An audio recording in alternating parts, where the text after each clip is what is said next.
ईश्वर और मन में कौन सा आवरण है? अविद्या का आवरण है, और यह सब विद्या के प्रकार से दूर किया जा सकता है।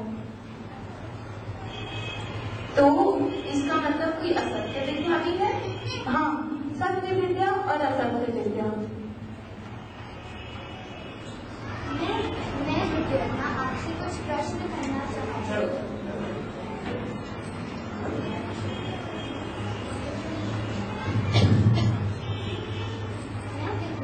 आपसे कुछ प्रश्न करना चाहती हूँ।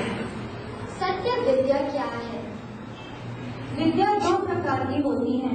एक जो नित्य पदार्थों की होती है उसे सत्य विद्या कहते हैं, और दूसरे अनित्य पदार्थ यानी जो उत्पन्न किए पदार्थ हैं उसको असत्य विद्या कहते हैं।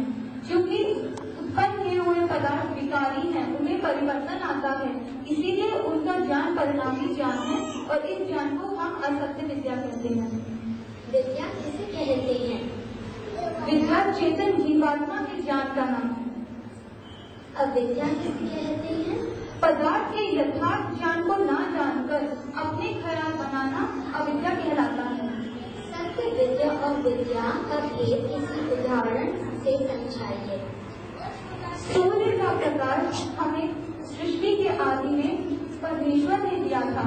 यह प्रकाश हर मनुष्य के लिए एक जैसा है, परंतु मानुषीय प्रकाश जैसे लैंप, दिया, दीपक, यह सब हर घर में अलग अलग प्रकार का होता है। इसी उदाहरण को हम ले सकते हैं। सूर्य का प्रकाश सत्य विद्या है और मानुषीय प्रकाश असत्य विद्या। क्या जीव का धर्म प्राण और शरीर को धारण करना है? जीव के दो धर्म हैं, ज्ञान और प्रयत्न। अर्थात ज्ञान पाकर जीव प्रयत्न करे जिससे उसे मुक्ति मिले। जीव को काम करने की आवश्यकता क्यों हुई? जीव अल्पज्ञ है। इस अल्पज्ञता के कारण जीव को दुख होता है, और दुख दूर करने के लिए जीव साधन ढूंढता है और इस साधन को कार्य करती है। दुख का लक्षण क्या है? आवश्यकता का होना और उस आवश्यकता के पूर्ति के साधन का नाम होना दुख कहलाता है। दुख का कोई प्रमाण देकर समझाइए। जैसे जब भूख लगती है तो हमें भोजन की आवश्यकता होती है। अगर भोजन मिले तो हमें दुख नहीं होता, और अगर भोजन ना मिले तो हमें दुख होता है। एक दूसरा दुख का लक्षण है कि स्वतंत्रता का ना होना। अब मैं घर पे बैठी हूँ, मुझे मन नहीं कर रहा बाहर जाने का, पर अगर कोई मुझ पे रोक लगा दे कि तुम चाहो तभी बाहर न जाओ, तो यह मुझ पे बंधन हो गया, और यह भी दुख कहलाता है। जीव अल्पज्ञ क्यों है? जीव एक देशीय है, इसीलिए वह अल्पज्ञ है। धर्म और जीव दुख से किस प्रकार छूट सकता है? परमेश्वर को जानकर और उनकी आज्ञा के अनुसार कार्य करके जीव अल्पज्ञता से दूर हो सकता है। धर्म और मत क्या है? धर्म है किसी चीज की स्वाभाविक गुण का जानना, और मत होता है कोई मार्ग का पालन करना। धर्म और मन की पहचान क्या है? धर्म में सर्वव्यापक परमेश्वर और अपने आत्मिक गुण के सिवाय और किसी प्राकृतिक वस्तु का संबंध नहीं होता है, और मन बिना प्राकृतिक संबंध और मनुष्य के नहीं चल सकता। धर्म और मन को किसी दृष्टांत से समझाइए। जैसे अग्नि का धर्म है तेज और उष्णता, पानी का धर्म है तरलता और शीतलता, यह उसका धर्म है। पर मन जैसे बौद्ध, जैन, ईसाई, यह सब किसी मनुष्य से चलाए हुए मत हैं, इसीलिए इनको मत कहते हैं।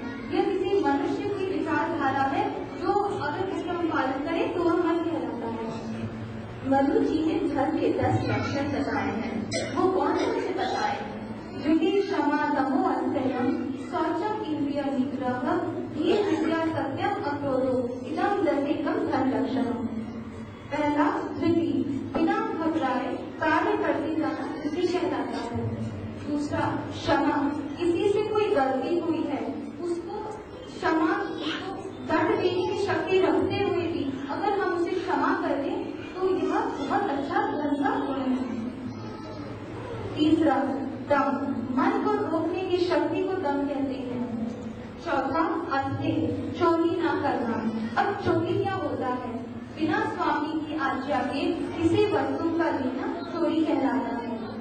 5वां शौच, शरीर, मन, बुद्धि और आत्मा की शुद्धि का नाम शौच है। शरीर शुद्ध होता है जल से, आत्मा शुद्ध होती है तप और ज्ञान से, और मन शुद्ध होता है सत्य से, सत्य बोलने और सत्य करने से। 6 इंद्रिय निग्रह, आंख, नाक, कान, त्वचा, जीवा आदि इंद्रियां हैं जो अपने विषयों को हमें मन को खींचती हैं उसकी तरफ। अगर हम इनको अपने संयम में रखें तो यह इंद्रिय निग्रह कहलाता है। बुद्धि का नाम ही है, हमें अपनी बुद्धि को बढ़ाने का हमेशा प्रयत्न करना चाहिए। विद्या, जिससे मनुष्य की बुद्धि सहायता पाकर कार्य करती है, उसको विद्या कहते हैं। सत्य, अपने ज्ञान के अनुकूल बोलना और करना ही सत्य कहलाता है। अगर हम सदा सत्य बोलेंगे तो हमें कभी किसी का भय नहीं होगा। और अंतिम है अक्रोध, क्रोध का त्याग करना। इसीलिए हे मनुष्यों, हमेशा सत्य बोलो। सत्य से आत्मा जीती है, असत्य से मर जाती है। धन्यवाद।